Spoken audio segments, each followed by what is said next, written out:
Hello friends, मैं हूं सुजीत और मैं मेट्रोलाइट से हूं।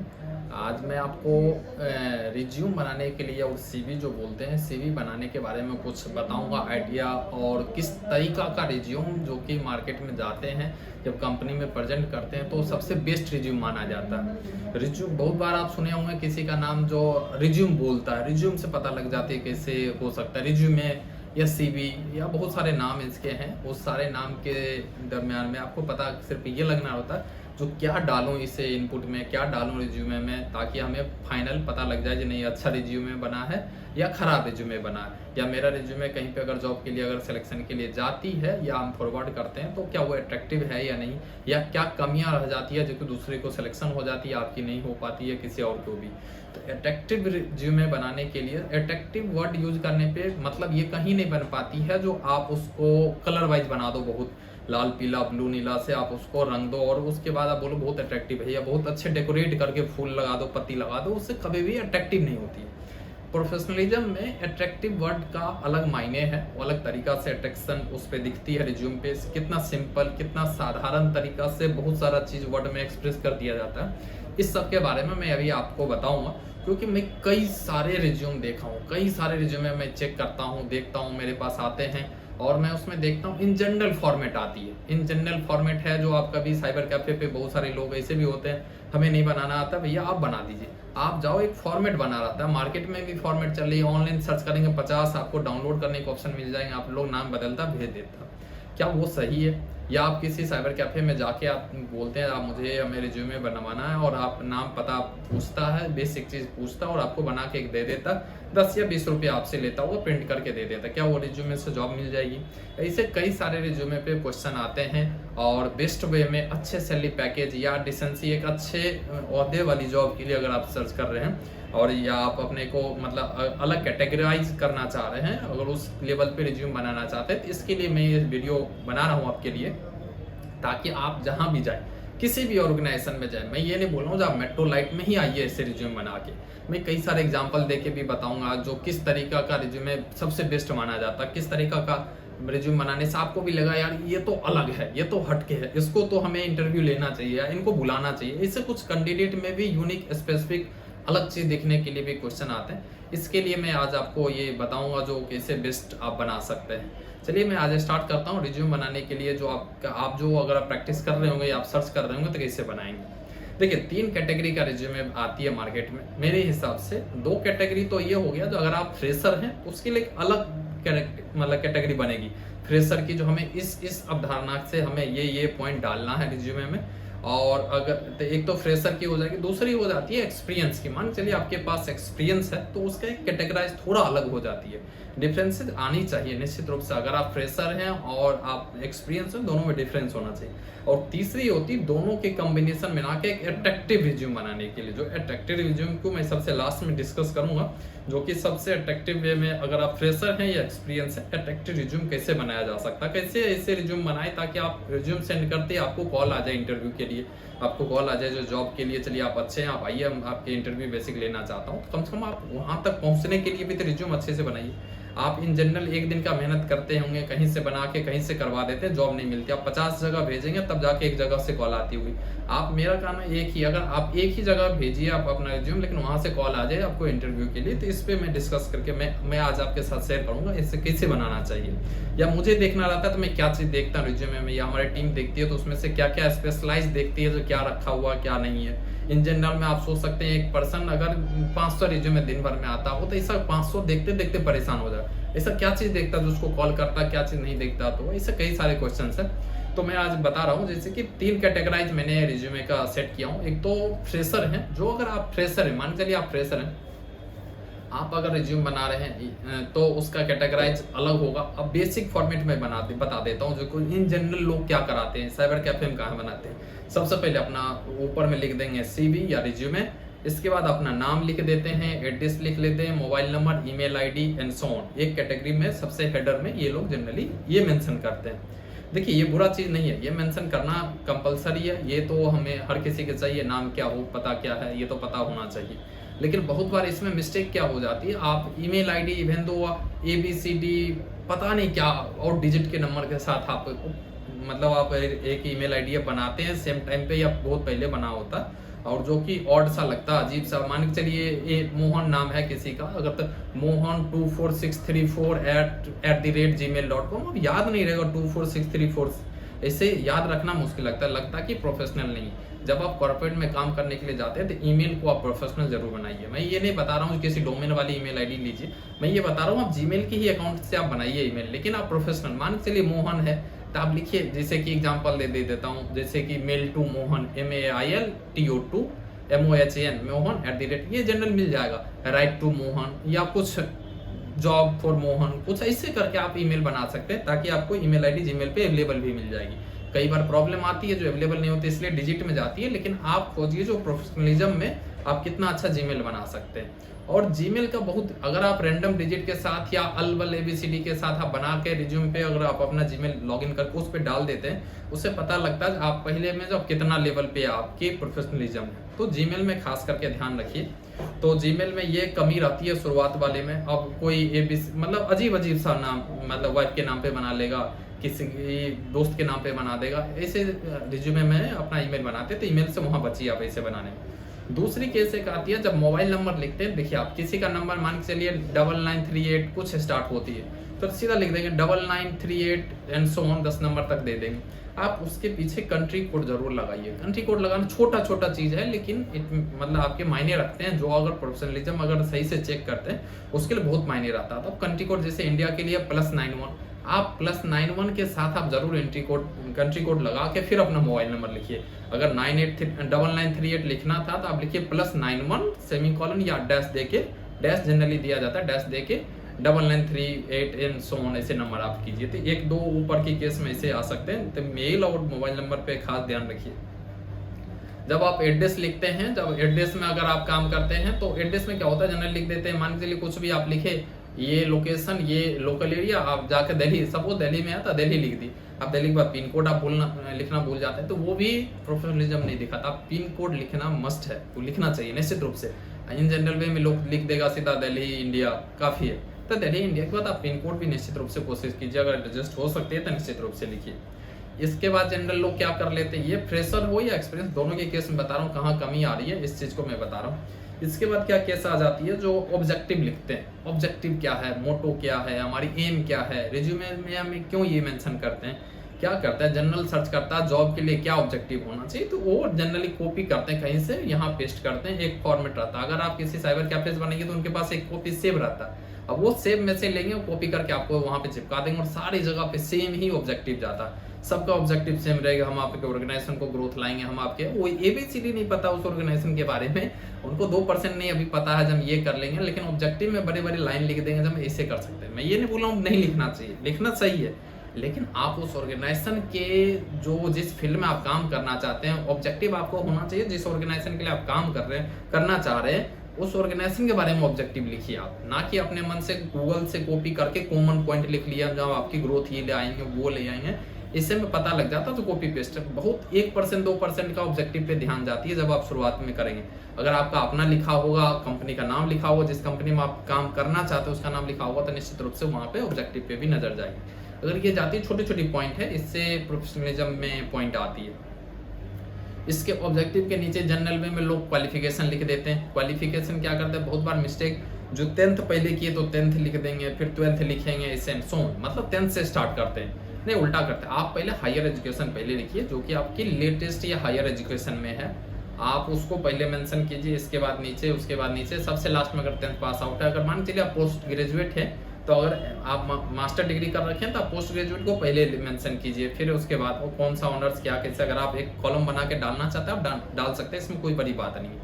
उससे सिर्फ किसी भी इंटरव्यूअर को इतना ही पता लग पाता है जो आप क्या क्वालिफिकेशन, हायर क्वालिफिकेशन आपकी क्या है। अगर कोई आदमी मास्टर डिग्री कर रखा है, हायर क्वालिफिकेशन, निश्चित रूप से ये पता है जो 10th कर रखा हुआ, 12th कर रखा हुआ, इतना जानना चाहता है।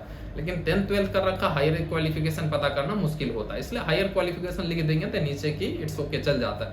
कई बार मार्क मेंशन रहती है, कई बार मार्क मेंशन नहीं रहती। मार्क अगर आप मेंशन करते हैं, इससे एक दो ही चीज पता लगता है कि आप पीछे का क्वालिफिकेशन, मतलब पढ़ने में एकेडमिक कैसा था, हो सकता है अच्छा होगा एकेडमिक। अगर मार्क अच्छे होंगे तो मान लेते हैं जनरल में ठीक ठाक ही होगा, अगर मान के चलिए आपके सेकंड डिवीजन सारे चीज़ में आए हैं तो पता लग जाता है एकेडमिक तो इनकी अच्छा नहीं है, इस एकेडमिक वाले फील्ड में जॉब इनको देना थोड़ा डिफिकल्ट हो सकता है। इट में भी ऐसा भी हो सकता है। तो ये बड़ी इशू नहीं रहती। हायर क्वालिफिकेशन जरूर देखते हैं एक बार जो कितना पढ़े लिखे हैं आप, ठीक। उसके नीचे आते हैं तो 2 केस आती है, यहाँ से आ जाती है। एक ही वर्ड में लिखते हैं, जो एक्सपीरियंस के जगह पे लिखते हैं। जनरल जो फ्रेशर लोग होते हैं सीधा बड़े से बोर्ड में लिख देंगे फ्रेशर। फ्रेशर वर्ड लिख देना मतलब सिर्फ ये हम जो फ्रेशर है तो उससे बहुत ज़्यादा आपको ये बेनिफिट नहीं हो पाएगी। जो फ्रेशर है तो फ्रेशर वर्ड लिख दिए तो बहुत अच्छा हो गया, फ्रेशर वर्ड हम रिज्यूम में लिख के भेजेंगे और आगे हमारा सिलेक्शन हो जाएगा, या कुछ ऐसे केस आ सकते हैं। ऐसा कुछ नहीं हो सकता। फ्रेशर को फ्रेशर वर्ड लिखने को कोशिश कीजिए अवॉइड करने के लिए। फ्रेशर के जगह पे अगर आप कुछ कहीं इंटर्नशिप की हैं तो वो मेंशन कीजिए उसके बारे में, या आप कहीं भी कुछ भी काम किए ना आप उसके बारे में लिखेंगे तो ज़्यादा चांसेस बनती है जॉब पाने की। ना कि फ्रेशर को हम सिर्फ फ्रेशर वर्ड लिख के हम बहुत अच्छे रिज्यूम में बना लिए। तो फ्रेशर को मार्केट में थोड़ा ट्रीट ये किया जाता है जिनको कुछ नहीं पता। 2 महीना 3 महीना तो आपको सिर्फ मार्केट में ये बताने के लिए लगा जाते हैं, जिसको जो प्रोफेशनलिज्म सिखाने में हमें 3 महीना टाइम लग जाएगी। तो आप इस 3 महीना को लैग कर रहे हैं अपने आप को। मान के चलिए कोई आदमी कहीं इंटर्नशिप किया है, कोई आदमी कहीं पे किसी के अंदर में काम किए, भले हो सकता है आपको वो रिलेटिव हो, कोई भैया हो, दीदी हो, कोई आपके दोस्त हो, उनके अंदर में काम किए, कोई साथ में पैरेलल में आपने छोटा स्टार्टअप ही किया। मान के चलिए आप कुछ भी काम कर रखे हैं, आप एक छोटा से छोटा काम किए हो या बड़ा से बड़ा किसी रिलेटिव के यहाँ पे काम किए हो, कहीं भी कुछ किए, आप उसको जरूर मेंशन कीजिए हमने इतना दिन के लिए यहाँ काम किया, ये एक्सपीरियंस रहा। देखिए जो भी आप वो मेंशन करेंगे तो फ्रेशर लिखने से तो लाख गुना बेहतर है जो आपने जो काम किया उसके बारे में लिखने से। तो लोग को पता लगेगा जिनके इन्होंने 6 महीना पहले से या 1 साल पहले से इन्होंने कोशिश कर रहे हैं काम करने के लिए। फ्रेशर एकदम तो नहीं है, लेकिन हाँ अभी इस फील्ड में मतलब एक्सपीरियंस नहीं है तो फ्रेशर टिक होगा, लेकिन ये थोड़ा बहुत जानते हैं, काम कर सकते हैं, तो चांसेस यहाँ से थोड़ी बढ़ती है। फ्रेशर आप कोशिश कीजिए अवॉइड करने के लिए, ठीक है।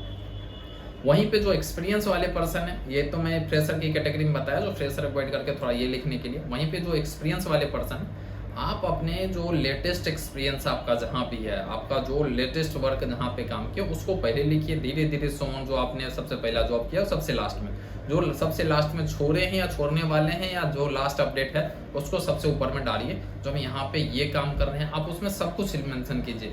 आप उसमें ये भी मेंशन कीजिए जो हमारा ये डेजिग्नेशन था, ये कंपनी थी, ये डेजिग्नेशन रहा, हमें ये इतना प्रमोशन मिला, ये प्रमोशन से आया, हमें ये बढ़ा। मतलब अगर आप ये एक्सपीरियंस अगर उसमें आप मेंशन करते हैं, आपकी जॉब रिस्पॉन्सिबिलिटी क्या आती है, ये सब चीज़ अगर आप उसमें लिखते हैं, एक्सपीरियंस लिख देंगे, हमने इतना मंथ इतना काम किया, इतना किया। तो अगर एक बात और मैं बता रहा हूँ, जो एक्सपीरियंस पर्सन है बहुत बार क्या 6 मंथ पे लिख देंगे, 6 महीना यहाँ पे काम किया था, 6 महीना यहाँ काम किया था, 6 महीना करके वो चाह रहे हैं कि 6 महीना साल भर करके अपना ऑर्गेनाइजेशन का एक रिज्यूमे बहुत बड़ा लंबा बनाना चाहते हैं, वो आपका निगेटिव हो सकता है। आप निश्चित रूप से आप भले एक ही ऑर्गेनाइजेशन हो, अगर आप 3 साल काम किए ना तो वो ज़्यादा बेहतर है कंपेयर टू 3 ऑर्गेनाइजेशन में 1 साल काम करना। तो जितना एक ऑर्गेनाइजेशन में आप लंबे टाइम के लिए अगर काम करेंगे तो सामने वाला इंटरव्यूअर के ये 100% भरोसा होता है जो बंदा रिलायबल है, लड़का टिक के काम करेगा, ये पर्सन ये एम्प्लॉय काम करने के लिए एक जगह उसको मौका मिला जाए तो अच्छे परफॉर्म करेंगे, टिक के काम करेंगे। तो ये टिकने वाली जो समस्या रिटेंशन की, ये बहुत सारे जगह पे देखा जाता है। हो सकता है आपको पता ना लगे, सामने से कभी बोला नहीं जाए, लेकिन आपको 6 महीना साल भर का जो ये एक्सपीरियंस दिखाएंगे इससे पता लग जाती है। तो कोशिश कीजिए कहीं एक ऑर्गेनाइजेशन में अगर 3 साल काम करें तो वो बेहतर है, मेरे हिसाब से वो ज़्यादा बेहतर होगी। और उसमें आप लिखिए 3 ईयर से किस साल आपने ज्वाइन किया, कितना साल में आपने छोड़ा, क्या पोजीशन थी जब ज्वाइन किया था, क्या जब छोड़ा था तो क्या आपकी पोजीशन रही, आपकी क्या ग्रोथ मिली थी, 3 साल में क्या क्या काम किया, ये सारा चीज़ आप मेंशन करेंगे तो रिज्यूमे और अच्छा बन सकता है। इसमें आप कभी ये टेंशन मत लीजिए रिज्यूमे 1 पेज का ही होना चाहिए, अगर वो फ्रेशर हो या एक्सपीरियंस में, किसी की दोनों के लिए बता रहा हूँ। रिज्यूमे आपके 2 पेज की बनेगी, अच्छा कोई दिक्कत नहीं है। आजकल माइंडसेट हो गई 1 पेज से ज़्यादा नहीं होनी चाहिए, हमें इतना कंजूसी क्यों करना, अगर 2 पेज बनने दीजिए। वो आपके बारे में बता रहा रिज्यूमे, आप नहीं है वहाँ पे, आपका रिज्यूमे आपको प्रेजेंट कर रहा। अगर हमारी प्रेजेंटेशन अगर 10 पेज में बनेगी, हम उतना कैपेबल हैं, हम उतना मतलब हमारे लिए मैंने उतना काम कर रखा हूँ या हम उतना कैपेबल हैं, तो निश्चित रूप से 10 पेज में रिज्यूमे बने, क्या ही दिक्कत है। जो सामने वाले इंटरव्यूअर को अगर लगता हो जो हमारी 10 पेज की रिज्यूमे पढ़ सकता है, निश्चित रूप से हमें हायर करेंगे। अगर नहीं लग रहा तो वो हम हो सकता है वो हमारे लिए कंपनी अच्छी नहीं है, तो इसे जाना भी नहीं है। तो आपकी अपनी क्वालिटी जो जेन्युइन है, प्रोफेशनल है, वो सारा चीज़ आप निश्चित रूप से मेंशन कीजिए, कोशिश कीजिए मेंशन करने के लिए। नंबर ऑफ पेज पे मत जाइए कभी भी। एक पेज बनेगा, 2 पेज में बनने ही जाने दीजिए, 3 पेज में बनने ही जाने दीजिए। 5-5 पेज, 10-10 पेज का रिज्यूम आते हैं और अच्छे आते हैं। उसको पढ़ने के बाद मजा आता है, देखने के बाद कितना अच्छा बना है। लेकिन हाँ, ये नहीं जो फालतू की बातों से भर देना। पॉइंट बाय पॉइंट में भी कई सारे रिज्यूम के पेज भरते हैं जब आप प्रॉपर बनाएंगे। तो एक केस और भी आती है उसमें, जो अगर आप देखिए जितना भी आपने जॉब किया तो जॉब की रिस्पॉन्सिबिलिटी क्या क्या थी। मान के चलिए आप कोई छोटे लेवल से आपने ज्वाइन किया था किसी ऑर्गेनाइजेशन में, आपकी उस समय आपकी जॉब रिस्पॉन्सिबिलिटी ये थी, आपने ये चीज़ को हैंडल किया, फिर आपको एक प्रमोशन मिली 6 महीना पे या साल भर पे या 2 साल पे, तो फिर आपने यहाँ पे ये किया, तो यहाँ पे ये काम संभाला। आपने काम क्या क्या संभाला, आप किस किस प्रॉब्लम को सॉल्व किया है, कितना बड़े प्रॉब्लम को सॉल्व करके यहाँ तक पहुँचे, वो कोशिश कीजिए आप उसको मेंशन करने के लिए। अगर वो बड़े बड़े प्रॉब्लम है उसको आप सॉर्ट आउट करके, या जो डेजिग्नेशन में गए तो आपकी क्या जॉब रिस्पॉन्सिबिलिटी थी उसको मेंशन करके ऊपर लिखेंगे तो और अच्छा हो सकता है उसमें से। तो जॉब रिस्पॉन्सिबिलिटी लिखना भी आप मत भूलिए। अगर आप एक्सपीरियंस हैं तो एक्सपीरियंस वाले ही जॉब रिस्पॉन्सिबिलिटी लिख सकते हैं। फ्रेशर वाले में अगर आपने काम नहीं किया तो आपकी जॉब रिस्पॉन्सिबिलिटी लिखने के लिए अभी ऑप्शन नहीं होगा उसमें से।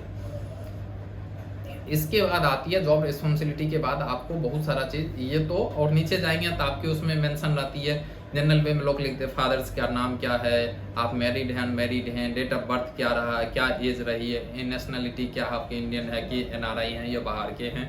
बस ऐसे कुछ फॉर्मेट में रहते हैं। Base that's it. ये हमारे रिज्यूम की नॉर्मल फॉर्मेट है।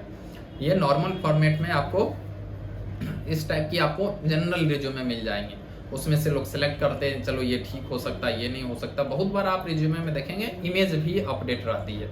अगर आप प्रोफेशनल फोटो है आपके पास, मैं आप एडिशनल पॉइंट बता रहा हूँ जो क्या क्या और चीज फीचर्स एड ऑन करने पे और अच्छा रिज्यूमे बन सकती है। एक तो देखिए सबसे ऊपर वाले में अगर आपके पास इमेज है, अगर आपका प्रोफेशनल इमेज है, ये नहीं जो हम किसी के साथ वैसा फोटो इमेज लगा दे जो कि खराब ले, हमें सुंदर नहीं दिखना, वहाँ पे हीरो हीरोइन मॉडल वाली फोटो नहीं दिखाना था, प्रोफेशनल फोटो दिखाना होता जो हम इस तरीका के प्रोफेशनल लुक में ऐसा लग सकता हूँ। अगर आप मुझे हायर करेंगे, अगर मैं ऐसा ड्रेस कोड पहनूँ या ऐसा प्रोफेशनल हूँ तो मुझे इस टाइप की मेरी पहचान होगी, इस टाइप की हमारी लुक आएगी आपके साथ। तो प्रोफेशनल में भी रिज्यूमे में कहीं लेफ्ट साइड में राइट साइड में लोग जनरली इमेज छोटा सा पासपोर्ट साइज का लगा देते हैं। उसमें कोई बुरा चीज़ नहीं है, आप लगाना चाहते हैं आप लगा सकते हैं, इसमें से कहीं से कोई दिक्कत नहीं है। दूसरी बात, आप अगर रिज्यूम करते हैं तो ये तो बेसिक डिटेल्स हो जाती है।